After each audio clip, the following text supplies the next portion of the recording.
오늘 새날을 허락하시고 이 추위 중에서도 예배로 아버지께 나아가게 하셔서 감사드립니다. 예배 받으시기를 기뻐하시는 여호와 아버지, 우리 예배를 통하여 영광 받아 주시옵소서. 예수님 이름 받들어 감사하며 기도드렸사옵나이다. 아멘. 역대하 17장. 역대하 17장은 현재 한국 사정과 아주 깊이 통하는 내용입니다. 역대하에서 여호사밧 왕의 난세에 이스라엘 역사가 어려운 때에 하나님의 뜻을 받들어서 흔들리는 나라를 바로 세웠습니다. 지금 우리나라가 꼭 그러한 시기에 있습니다. 역대하 17장 1절. 아사의 아들 여호사밧이 대신하여 왕이 되어 스스로 강하게 하여 이스라엘을 방어하되 나라가 어려울 때에 새롭게 즉위해서 첫째, 국가 안보를 튼튼히 했습니다.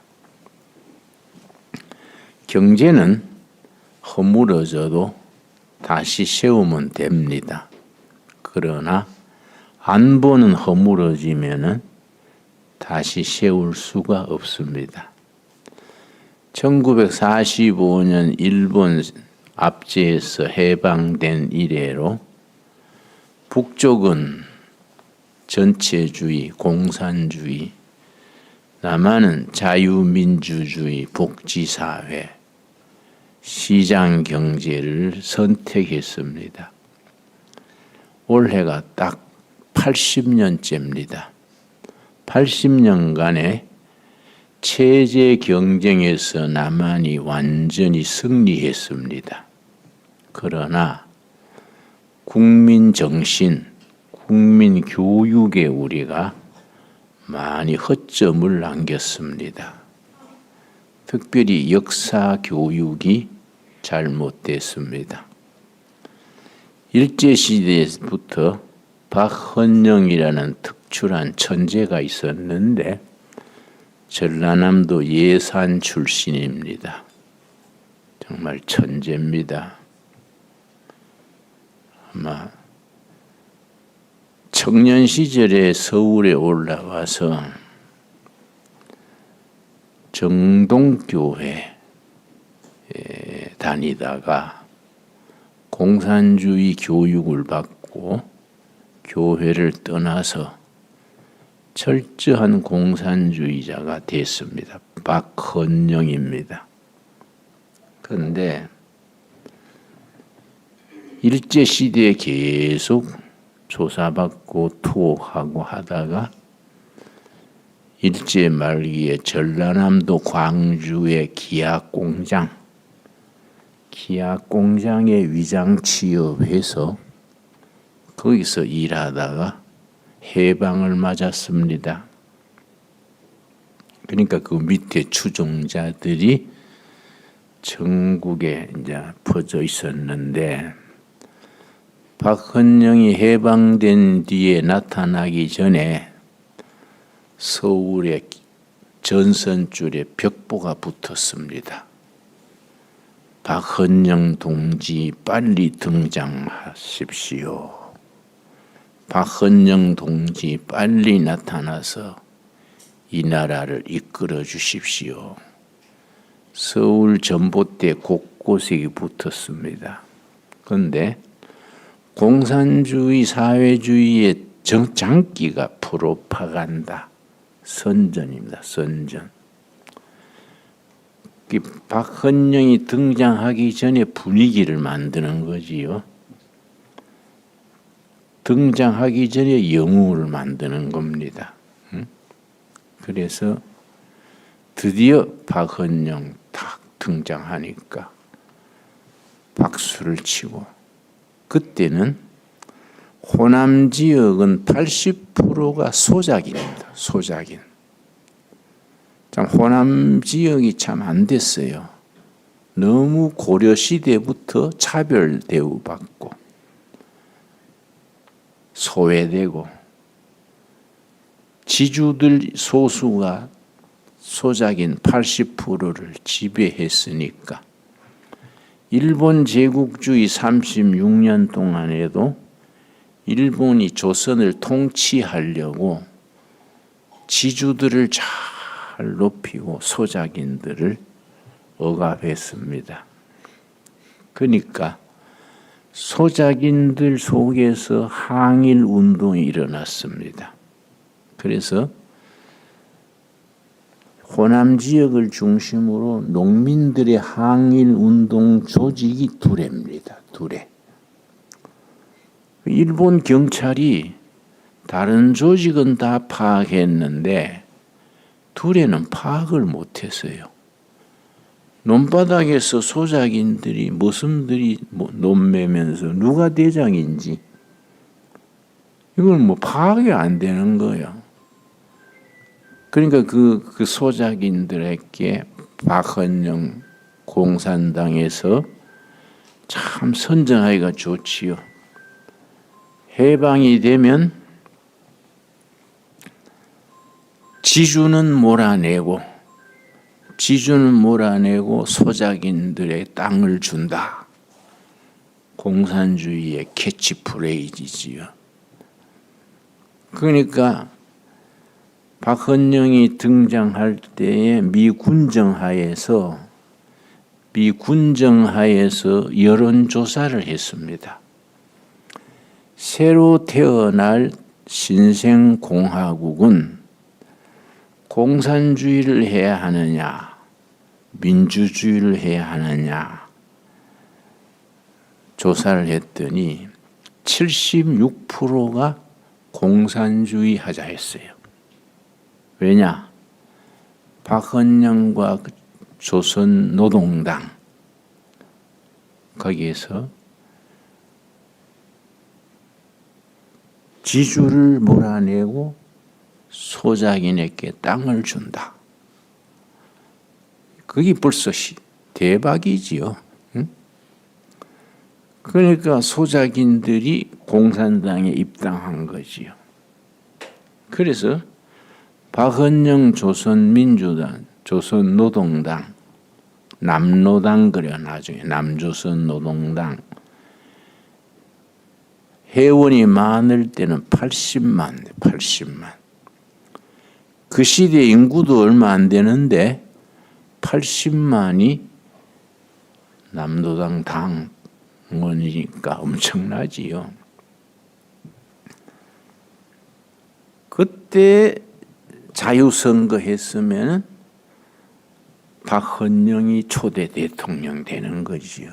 이승만이 안 되고 박헌영이 되겠지요. 그런데 민족계통, 상해 임시정부 민족주의자들은 김구 선생 쪽에 줄 서고 지주나 자산가들 이런 사람들은 미국에서 귀국한 이승만 쪽에 줄 서고 그걸 한민당 그래요. 농민, 노동자, 소작인 이 사람들은 박헌영 쪽에 줄 선 거예요. 그런데 박헌영 인기가 노동당 인기가 그렇게 높으니까 그대로 갔으면은 초대 대통령에 박헌영이 되게 됐었는데 나는 그게 하나님이 도우신 걸로 생각해요. 왜냐? 당비가 없는 거예요. 당은 많고 지지는 많은데 그 조직을 유지하고 관리하려면은 엄청난 비용이 들잖아요. 돈 있는 자산가들은 주로 이승만 쪽에 줄 서고 민족 세력은 김구 선생 쪽에 줄 서고 박헌영 쪽에 줄 선 사람은 빈민, 소작인, 농민 이런 사람들이니까 재정이 딸리는 거예요.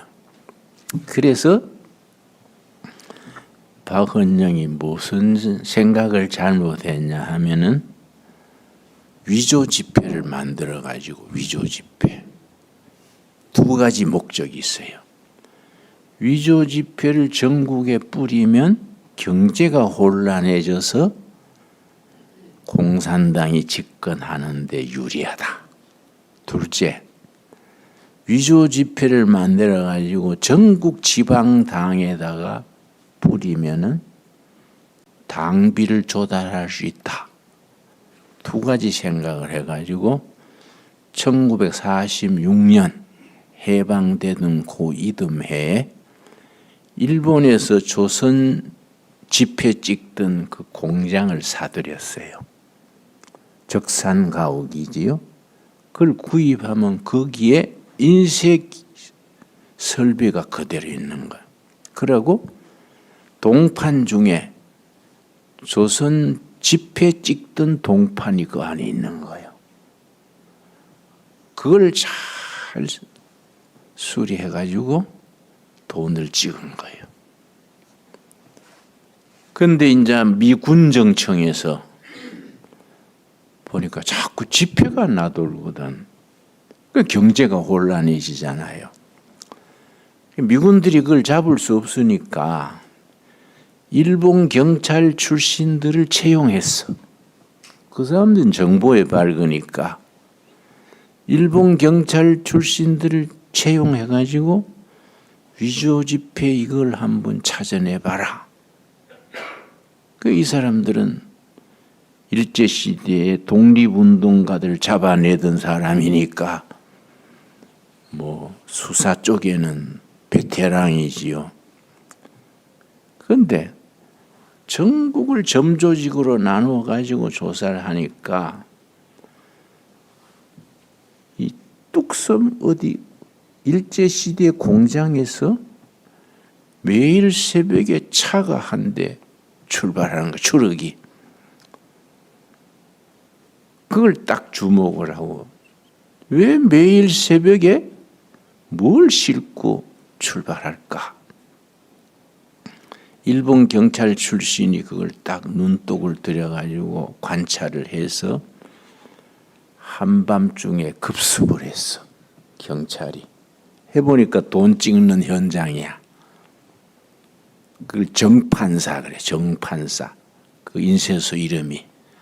정판사 위패 사건인데 그 일하고 있는 사람이 12명이랬어. 12명 전원을 체포해가지고 조사해보니까 전부 박헌영 부하예요. 조선노동당 당원이야. 그래가지고 일본 경찰이 막 고문하고 조사해보니까 꼭대기가 박헌영이야. 그래서 박헌영 체포령이 내렸어. 그건 뭐 위조 지폐니까 꼼짝 못 하잖아요. 그래서 어떻게 했냐면은 도저히 도망칠 수가 없으니까 자꾸 수사망이 쪼여도니까 행여를 만들었어. 사람 죽으면 행여 만들잖아요. 옛날에는 행여에다가 싣고 응? 아이고 아이고 하고 나가잖아요. 행여. 요새는 그런 게 안 보이지요. 관 속에 박헌영이 들어가 가지고 공산당 핵심 당원 16명이 행여를 메었어. 8명씩 메고서는 서울에서 말죽국 고개 미아리 고개 건너서 의정부 건너서 동두천 지나서 연천으로 가가지고 휴전선을 38선을 넘었어. 그걸로 이제 도망간 거예요. 행여 속에 관에 들어가가지고 북한 김일성 만나가지고 워낙 박헌영이 거물이니까 조선노동당 대표는 김일성, 수상은 김일성, 부수상은 박헌영. 이래가지고 외교부 장관, 내무부 장관 김일성 정권 밑에서 일하면서 해주에다가, 그때는 해주에다가 본부를 차리고 남조선 노동당을 지휘한 거요. 그러니까 박헌영이 그래 되니까 공산당 힘이 없어졌잖아요.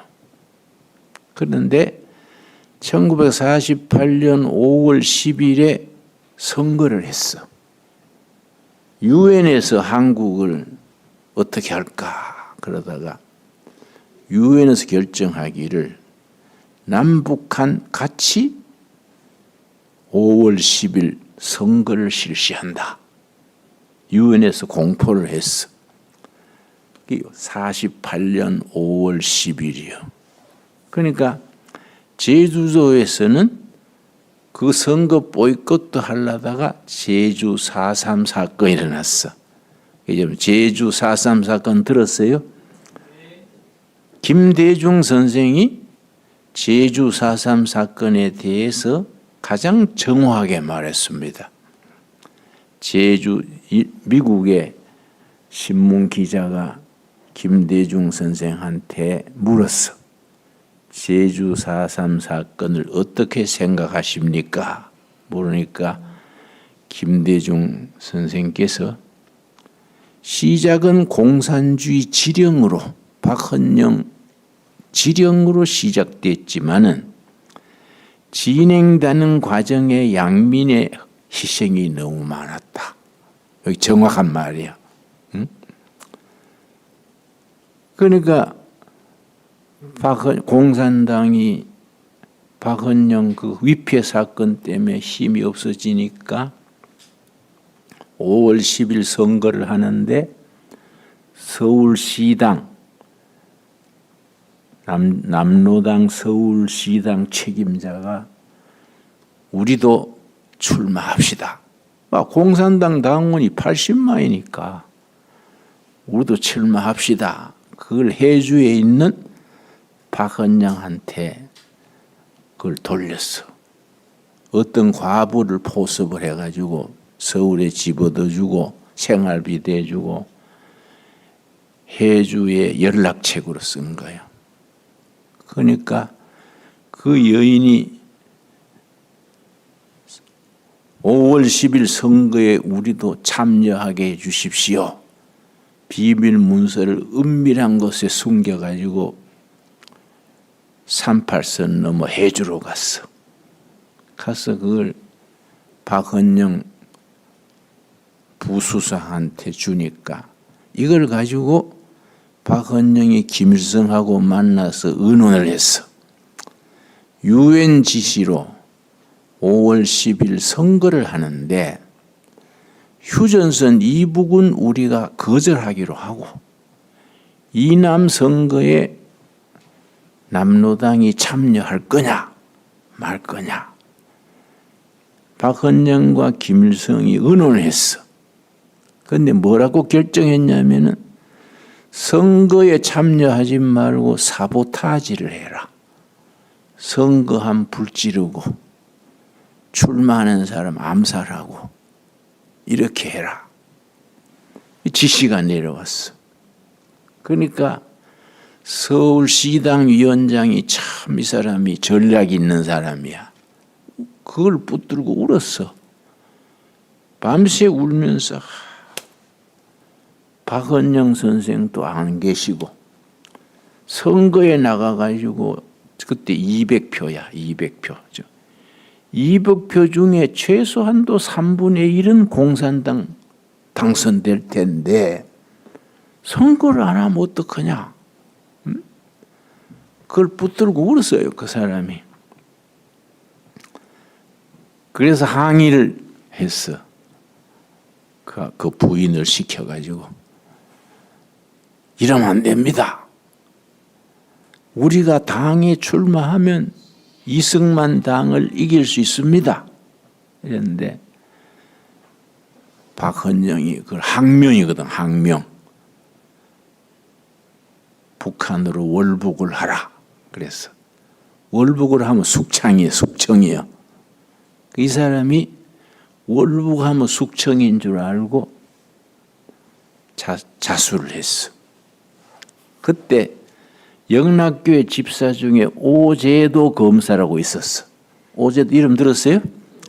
영락교회 집사인데 민한 방공 간첩 담당 검사요. 오제도한테 연락을 했어. 나는 남로당 서울시당 책임자입니다. 좀 만납시다. 그러니까 그 사람이 수배 대상인데 만나자 하니까 오제도가 단독으로 만났어.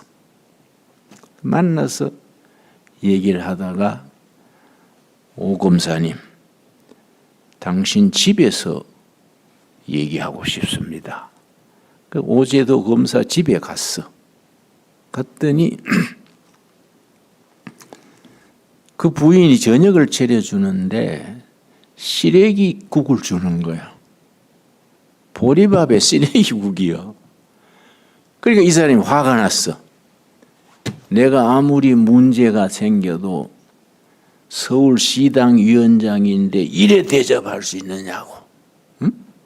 벌떡 일어나니까 오제도 검사가 붙들고 부인을 불러서 여보, 귀빈이 온다고 그렇게 말했는데 이렇게 차리면 어떡하요? 그러니까 그 부인이 울면서 하고 한 날 손님은 오고 월급은 몇 푼 안 되고 애들은 키워야 되고 있는 것 중에 다 뽑아가지고 대접하는데 뭘로 이걸 감당합니까? 부인이 우는 거예요. 그러니까 그 남로당 서울시당 위원장이 집안을 내가 좀 조사해봐도 되겠습니까? 해보라 하니까 살독을 뒤져보니까 빈독이요. 옷장을 보니까 헌 옷밖에 없어. 부인 옷도 입던 옷 뭐 그밖에 없어. 이 사람이 감동한 거야. 천하의 오제도가 이렇게 사는 건 정말 남조선이 깨끗하구나.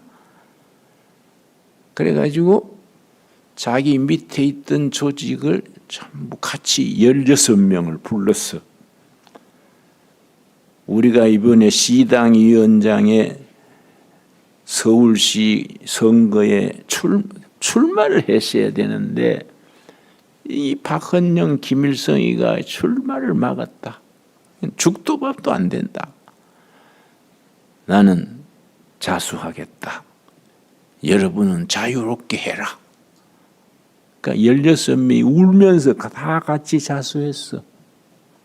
이게 공산당을 일망타진하는 그 밑에 인원이 한 5만 명이 다 연쇄 자수를 했어. 우리 역사요, 역사. 응? 근데 우리가 학교에서 그런 걸 가르쳐야 돼. 그지요? 근데 학교에서 뭐를 가르치느냐? 박헌영의 제자들이 한국 국사를 잡고 있어. 그래서 중고등학교 교과서에 미군은 점령군이야. 소련군은 해방군이야. 이승만은 친미, 친일, 반민족주의자예요. 제거 대상이야. 김일성 장군은 민족 해방 하는 분이야. 역사에 그래 나와요. 교과서에. 역사관이 삐뚤어진 거예요. 그래 가르치니까 그게 머리에 들어가는 거예요. 그래서 전교조 민주노총이 제일 왕성할 때가 우리 40대, 50대 걔들이 교육받을 때예요. 지금 또 40대, 50대는 항상 우리 대한민국 정부를 태어나지 말아야 될 정부다. 이게 항상 반정부 표가 많지. 근데 이게 20대, 30대로 계속 갈 것 같았는데, 지금 한남동에 우리 윤석열 대통령 체포하는 거 막잖아요. 20대, 30대 청년이 제일 많아. 어떻게 된 일이냐 이거야. 이 교육을 그래 받았는데. 응? 그러니까 40대, 50대는 그 역사의 관을 지지하는데 20대, 30대는 다른 거야. 그러면 북한이 우리를 다스리면 북한 사람처럼 굶어 죽어야 되냐? 응? 그러면서 20대, 30대는 돌아선 거예요. 응? 그러니까 안보관이 바뀐 거야. 그런데 마지막 박헌영의 아들이 무슨 스님이야? 능경 스님인가? 전라남도의 사찰 주지입니다. 그 사람이 역사연구회를 만들었어요. 그래서 아버지 사상을 그대로 이어가는데, 역사연구회 연구원 중에 임헌영이라는 교수가 있어. 임헌영 들었어요? 성은 자기 이름으로 하고 이름은 박헌영 이름을 썼어. 왜? 존경하려고. 나는 박헌영 정신으로 역사 교수한다. 대학 교수인데 그 이름이 임헌영이에요. 임헌영. 그러고 서울시장 하던 죽은 사람 박 누구요? 응? 박원순이 그 스님이 하는 역사연구의 회원이요. 그래서 한국 역사의 흐름을 그 사람들이 주도하는 거야. 그 사람들이. 그런데 기독교가 우리 역사에 얼마나 공로가 많습니까? 그 사람들이 만든 국사 교과서에 기독교는 석 줄밖에 없어. 석 줄. 응? 그걸 바로 잡아야 되지 앞으로. 그런데 우리 그동안에 박정희,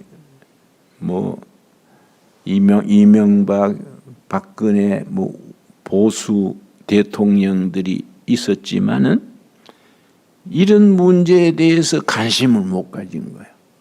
경제만 살리면 된다. 경제는 살아났는데 머리는 강남 좌파라 그래. 강남 좌파. 그러니까 한동훈 또 상당히 똑똑한 사람이잖아요. 한동훈 머리가 비상하거든요. 서울대학 수석 갈 정도면 엄청나지요. 근데 광주에 가가지고 광주 사태를 헌법 전문에 쓰려야 합니다. 한동훈 얘기요. 그러니까 그걸 강남 좌파라 그래. 지식인이고 좋은 자리인데 역사 이해는 박헌영 그 라인이야. 그러니까 이게 헷갈리는 거지. 그런데 이걸 고칠 수 있는 유일한 장소는 교회예요. 교회. 교회가 성경적인 바탕에서 국민 가치관, 국민 교육을 해야 돼.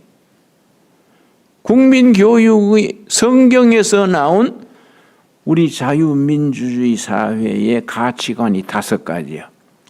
자유민주주의는 5가지 기준 위에 서 있는데 이게 다 성경이 바탕이야. 첫째는 정치적으로 자유민주주의, 경제적으로 열린 시장 자본주의, 사회적으로 복지사회, 그리고 법적으로 법치제도, 5번째 천부의 인권.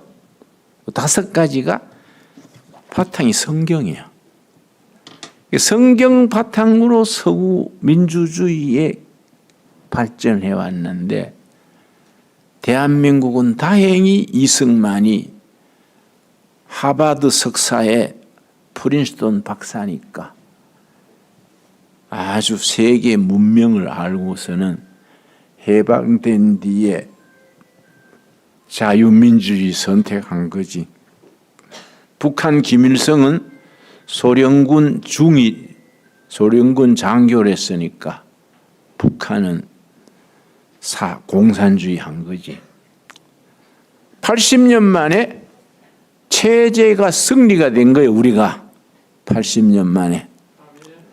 1961년 박정희 장군이 쿠데타를 할 때 5.16 쿠데타지요. 그때 우리나라 국민소득이 78달러예요. 북한은 240달러예요. 1961년에는 북한이 우리보다 3배 더 잘 살았어. 그 상태로 갔으면 우리도 베트남처럼 되는 거예요. 우리 북한이 3배 더 잘 사니까. 그리고 박한영 밑에 깔아놨는 조직이 살아있어.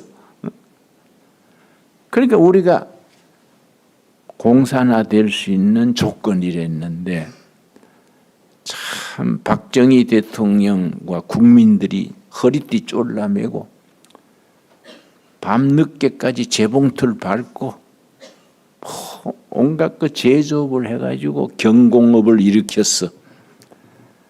그 다음에 박정희가 그 자기 부하 포항 제철 맡는 사람 누구요? 누구 있지?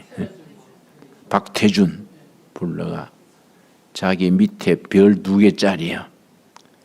자네는 옷 벗고 제철소를 세우소. 단 돈은 일본에서 청구권 자금 5억 달러 받은 거. 독일에서 스미트 수상한테 2억 7천만 마르크를 빌려왔어. 그거 가지고 포항 제철 세우고 고속도로 닦은 거야. 나도 그때 김영삼, 김대중 따라다니는 운동권이랬어. 김대중 선생께서 차도 2,7천 대밖에 안 되는데 무슨 고속도로냐? 공화당의 정치 자금 빼먹으려는 거다. 반대를 심하게 했어요. 그래서 고속도로 닦는 포크레인 앞에 김대중 선생이 누웠어. 포크레인 못 가게. 나도 그 똘마이라 옆에 누웠어.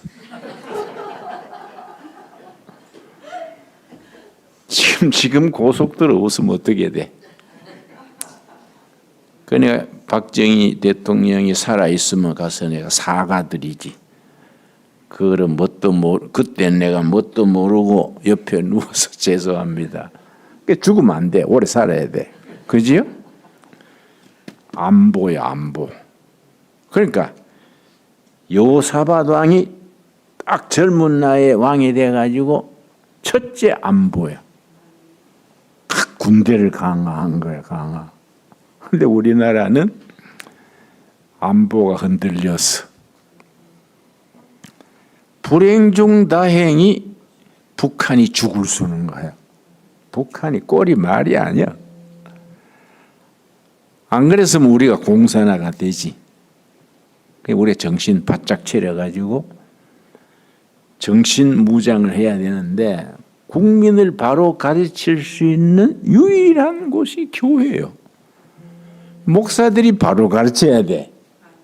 그래서 김일성이가 교회를 다녔잖아요. 연세대학 철학과 출신 김형석 교수하고 김일성하고 같은 교회 출신이요. 평양 옆에 시골에 같은 교회 다녔는데 김일성이 김형석 교수보다 6살 위요. 6살 위인데 같은 유엔주일 학교 다녔는데 그러니까 김일성이 교회를 알지. 교회 살았으니까. 그래서 김일성이 남반부 혁명 10개 교시가 있어요. 남반부 혁명 10계명이지. 10계명. 네 번째가 교회를 무너뜨려라. 이거요. 교회가 있으면 공산화 못한다. 교회를 무너뜨려라. 지금 또 북한의 강제 수용소가 18군데인데 20만이 살아요. 강제 수용소에. 20만 중에 10만은 교인들이에요.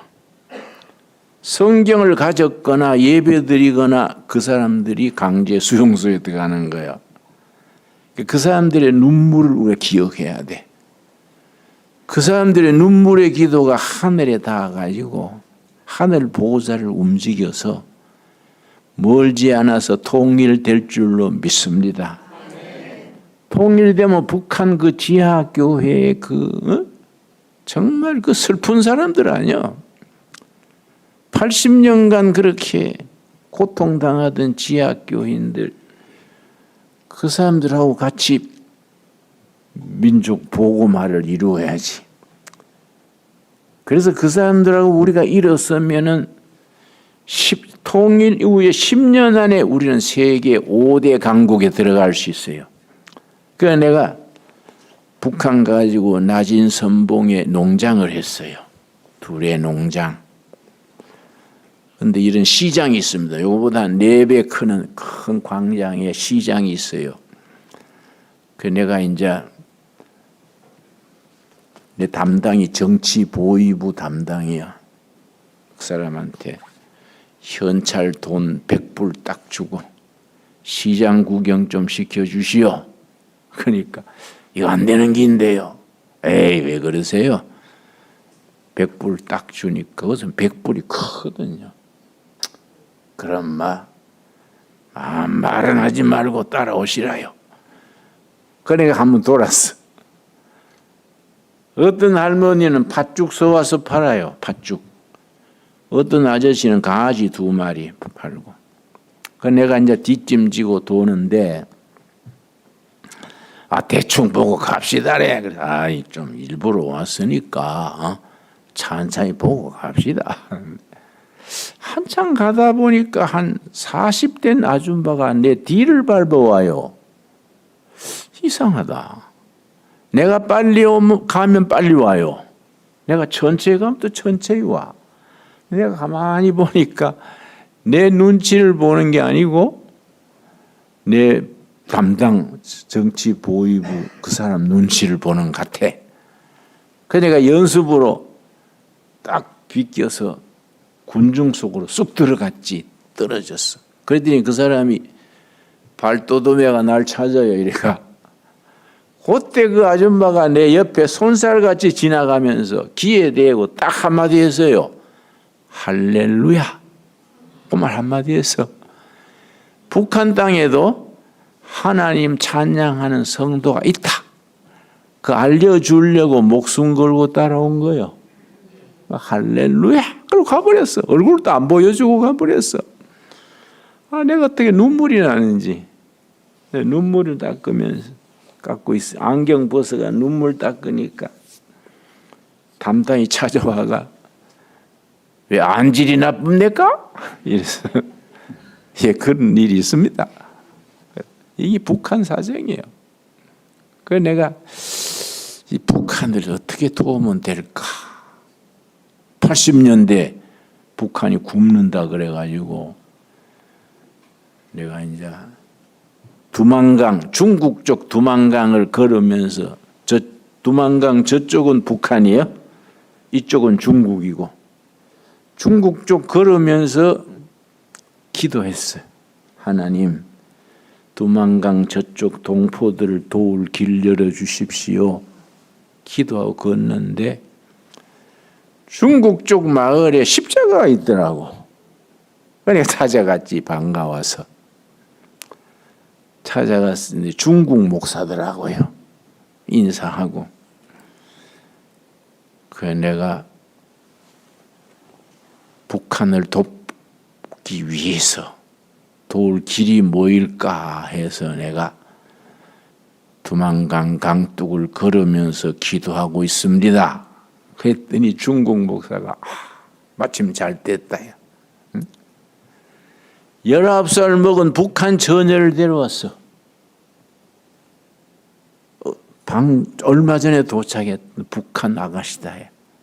그러니까 둘이서 얘기를 하는데 자기 엄마가 먼저 굶어 죽었어.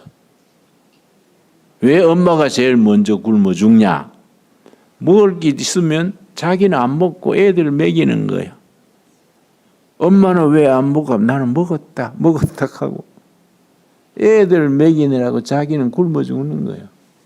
둘째 아버지 굶어 죽고 자기 엄마 굶어 죽으면서 유언이 네 동생들 살려라. 이게 유언이에요. 동생들 살려라. 그래서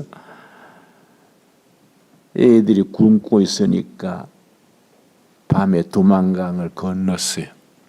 그래서 온 거예요. 날 만난 거지. 그 내가 주머니에 있는 달러를 전부 챙겨가지고 주면서 아가씨 내 있는 돈 달러 몽땅 줄 테니까 통일될 때까지 굶어 죽지 말고 통일된 뒤에 만나자. 내가 달러를 줬더니 두 손으로 받아요. 두 손으로. 두 손으로 달러를 받아가지고 거기에다가 얼굴을 묻고 어떻게 우는지. 고맙시오. 고맙시오. 내 동생 살리겠시오. 얼굴을 그 달러에다 묻고 그렇게 울어. 나는 그 아가씨의 눈물을 잊을 수가 없어. 아가씨의 눈물을 내가 잊지 못해. 그러니까 우리가 통일해야 돼요. 통일하려면은 나만이 잘 돼야 돼요. 요새 나라가 시끄럽잖아요. 기도해야 돼요. 나라 위해서 우리가 각자 할 일을 해야 돼요.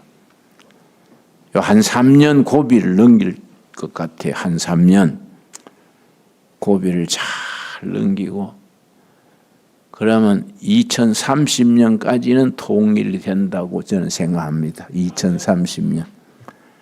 통일이 돼가지고 10년간 북한 동포들하고 같이 잘 힘쓰면 2040년쯤 되면은 세계적인 뚜렷한 나라를 이룰 수 있어요. 세계 선교로 나가야 되지. 우리가 역대하 17장에 여호사밧 왕이 먼저 왕이 된 뒤에 각 지역에 군대를 강하게 하고 2절 말씀 17장 2절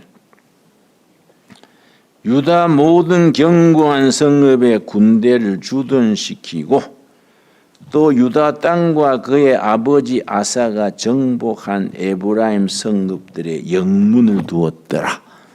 군부대 주둔지를 영문이라 그래. 영문. 각 지역에 군대를 주둔시키고 스스로 국방을 강하게 하고 그 다음에 이제 국민 경제로들 경제 다음에 국민 교육이요.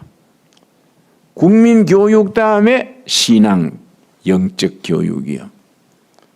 역대하 17장 다음 시간에 또 읽도록 하겠습니다. 세상 얘기 좀 많이 했는데 그래도 들을만 하지요? 교인들이 알아야 돼요. 잘 몰라. 그냥 주여 그러는데 현실을 알아야 돼. 현실을. 그리고 기도 제목이 거기에서 나와야 돼요. 기도 제목이 분명하게 통일한국이 돼가지고 세계 선교에 앞장서는 대한민국 되게 해주십시오. 기도해야 돼요. 통일이 되려면 어떻게 해야 되느냐? 지금처럼 나라가 어수선하면 안 돼. 에? 우리가 더 이상 현실 정치 얘기하면 또 너무 정치 설교 같아서 안 되니까 역대하 17장 통해서 우리가 성경 공부와 역사 공부, 나라에 대한 현재와 미래, 우리가 기도 제목을 찾을 수 있게 되기 바랍니다. 기도하겠습니다. 하나님 감사합니다.